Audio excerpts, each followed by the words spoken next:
أهلا وسهلا بكم في القناة. خبري لهذا اليوم عن الفنان اللبناني جورج راسي الذي غادر عالمنا اليوم عن عمر ناهز 40 سنة. فهو من مواليد 1982 بمنطقة بيروت. ف... فالبارحة كان في حفلة في سوريا، وعند الانتهاء من الحفل كان متوجها بسيارته إلى الفندق. وأثناء عودته كان يسوق بسرعة مرتفعة. هذا ما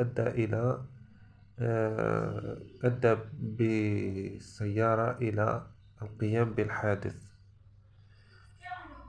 كما ترون في هذه الصور المروعة لهذا الحادث. وفي الأخير أتمنى أن ينال الفيديو إعجابكم، ولا تنسوا الاشتراك في القناة وتفعيل الجرس.